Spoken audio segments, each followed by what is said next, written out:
not here today. Over to anybody who would want to begin with the first inaugural question. Feel free to raise your hands or unmute directly, and I'm sure we'll have a wonderful time here. Okay, floor is open now.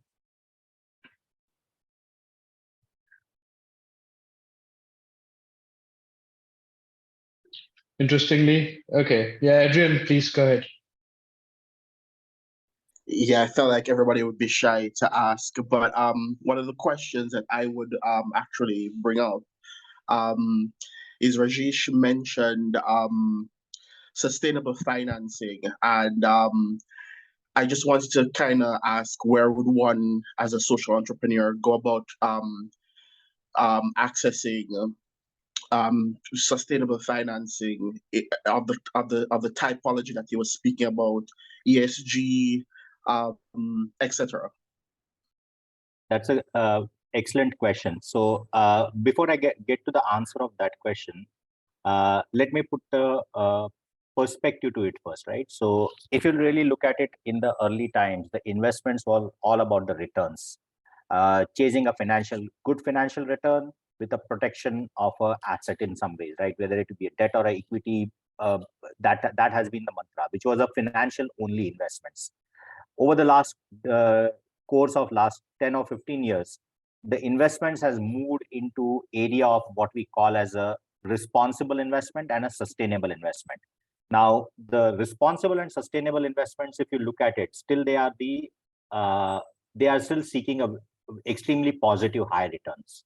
But in a responsible investment, what the investments are seeking is predominantly is called as the investments where you seek a return, but you're also minimizing the impact in order from a protection of a company, which is a single materiality or an inward facing aspect of it, to ensure that the investments are sustainable from the point, or there is a long-term future of them.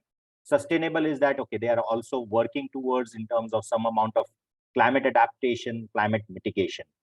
But there is also a new class of investing which is coming up, which is called as an impact investing.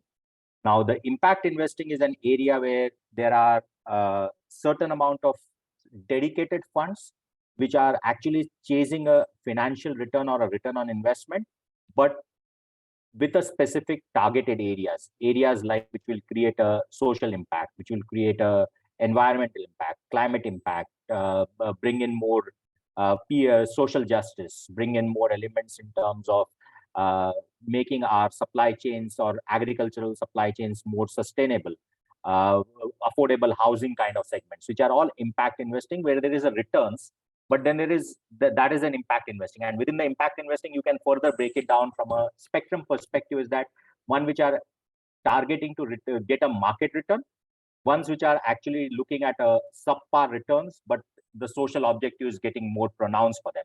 And the ones which are looking at in terms of the social objective being the predominant ones, and they are looked at more as an endowment schemes, where more than the returns, the sustainability of this funding is looked at, right? In the sense of saying is that one enterprise gets funded and they return back the money and then they go to the second enterprise, right? So that's a kind of a spectrum. Now, when you are a social enterprise, I think the right part of the spectrum is where you should really look at in terms of where those could be the areas where additional funding could come up. And the kind of funding which can come up in those areas is in terms of saying is that, like, if you look at it, there is a firm called as a Vital Capital Fund. Now, this Vital Capital Fund is actually purely an impact investor who is trying to chase the better financial returns, but with a social objective.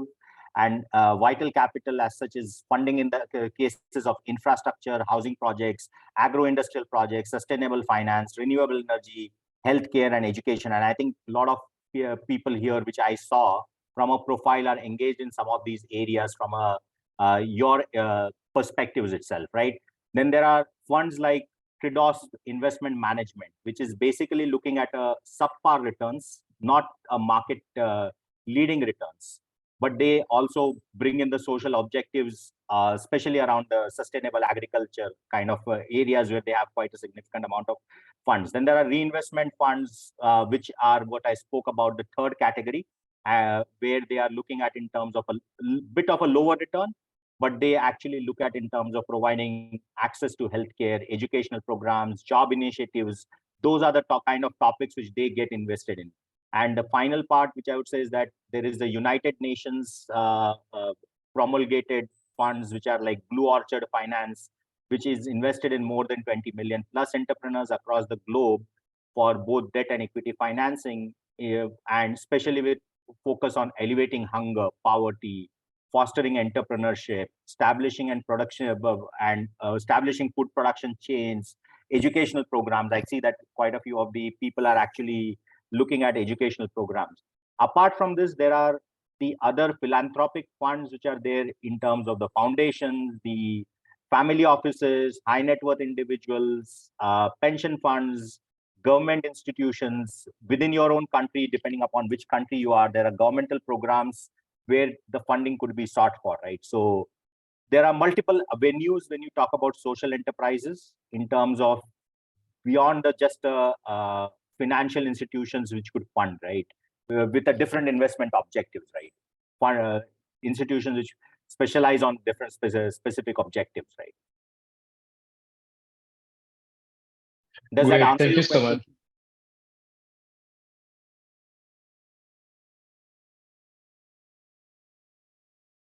Adrian, in case you're speaking, you're on mute.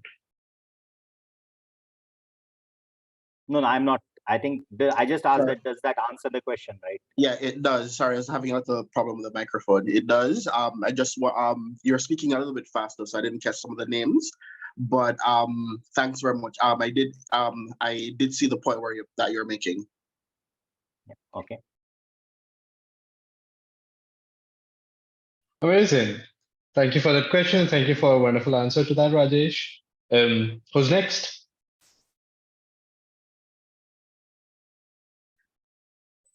I can, in the meantime, the next person raises the hand or unmutes, so I can read something from the chat box. Thank you for your preparation and discussion. Please may I respectfully ask, how do we balance the access of prosperity of economic development, particularly for the economically disadvantaged communities in developing countries endowed with non-renewable energy resources, considering the need for sustainability in the consumption of these resources? Thank you. The question is from Sogo Mayakun.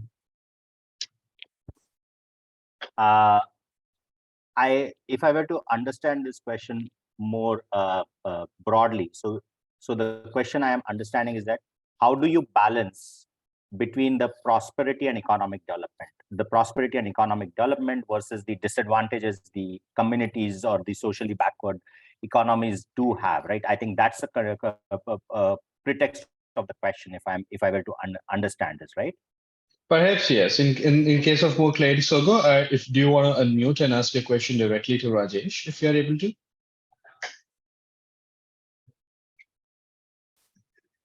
No worries. We can just use the chat box. I think yes, Rajesh, that was the question. I'd equally decipher that. Yeah, so that's a great question, and I think there is a bit of when we talk about sustainability, there is a bit of an climate justice movement which also needs to happen, because I think the data is very clear in terms of the impact which is going to happen on some of the more naturally rich countries, the countries which are more closer to the coastal areas, the countries which are underdeveloped or developing economies may have a fairly larger share of the global climate change and impact perspective. Now, some of these aspects of the climate justice are getting addressed by the United Nations.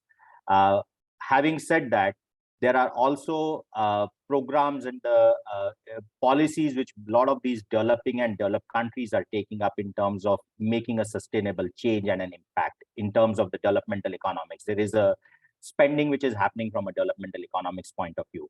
Now, accessing those funding is one part of it. Second part of it is that looking at sustainability in these cases from a dual lens of cost, as well as obviously because these are developing economies, they will be very cost conscious in terms of the impact which you want to make, the how affordable you can make your products and services for the customers whom you want to attract, how better can you engage into the CSR programs or to the funding programs which large corporates are putting across. So make your products and services more engaging more appealing in terms of bringing that sustainable dynamics of it to the larger organizations and accessing them, right? So if I were to give an example, like if you look at a Walmart sustainability index, which has been launched recently, some time back, has become quite a perfect fit in terms of where each supplier who is actually supplying to Walmart needs to meet a certain amount of sustainability criteria. So that's one part of it. But then there are companies like Nestle, which I touched upon earlier.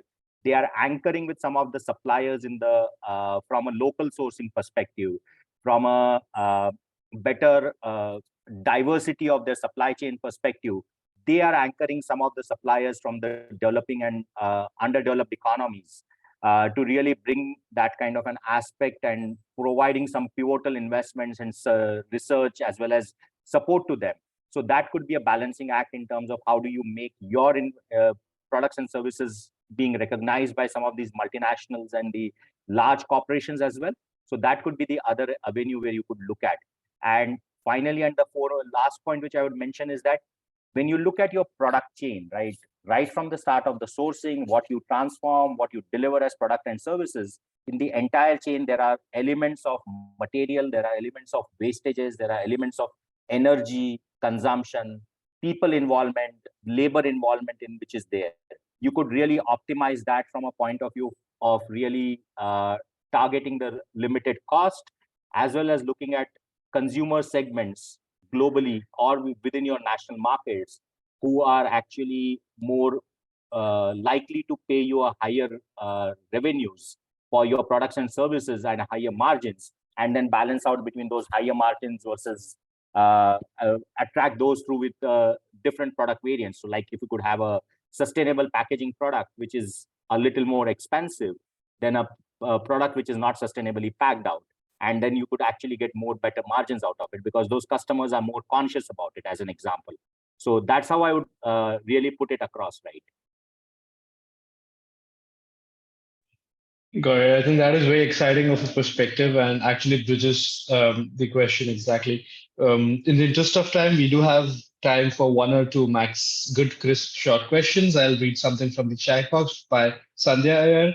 It says, how does one take idea to next level considering in a team when each one of us in a team are from different geographies and also when each of us are already in prior engagements? Over to you, Rajesh. That's a very challenging question, right? So I think the main thing which I would say is that there is a purpose and there is a goal which you have actually identified towards achieving it. So there is a some sort of a product mindset or some sort of a business problem or some sort of a social problem which you have taken up, and you're really like looking to solve that problem. So a commitment to that problem from all the individuals, aligning a sort of a time zone differences, because when you're geographically differentiated, aligning a time zone with it, having a more open conversation, which is very difficult on these digital media sometimes. So planning to meet sometime in person and also trying to do a sort of regular cadences in terms of making it a progress towards the business idea which you want to take forward. I think those are the kind of things which you could do. And also look at in terms of maybe if you want to launch it for different markets, really look at in terms of where the first potential is there, because you don't want to focus on, don't want to be juggling with too many things at one time. So if you want to launch at 4 markets, probably looking at it where the better market is, where there is a more higher potential, where there are more early quick wins, having to look at that could be a good option to begin with, right? And not juggle with too many things, right?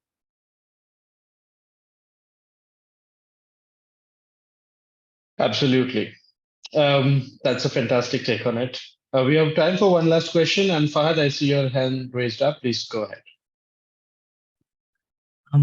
Thanks, Raj. Thanks, Rajesh, for a wonderful session. We've been learning a lot. Just a very quick question, like when we talk about funding or applying for grants, usually, let's say the UN or USAID, they usually want like established companies or NGOs that have a strong portfolio that have been in the market for like 2-3 years or something like that. how do us as startups, how do we approach that in terms of acquiring funding from like established, like development partners, for example? That's a really tough question, right? And I would admit that it would be very foolhardy to say that it's very straightforward to engage and get a funding from these multilateral organizations straightforward. But I would approach it a bit differently.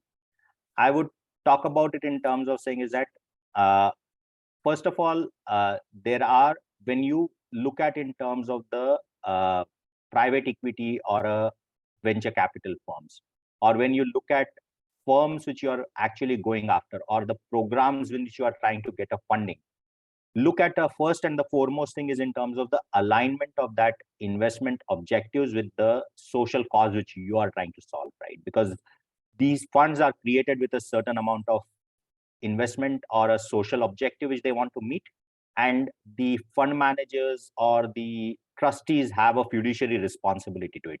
So the alignment in terms of your social ideas or your businesses with the funds which you are looking at is a far most critical element which is there. Then the second part which comes is in terms of actually measuring the impact and really talking about that impact and grounding that impact in the data and grounding that impact in some of the it's a bit of a difficult and a hard work which needs to happen over there in terms of what kind of impact measurement frameworks they are using and what are the industry leading impact measurement frameworks, like which I referred to earlier was a GIN framework for IRIS plus 2 could be one of the framework which a lot of private equity and venture capital funds and some of the UN programs have also started looking at them.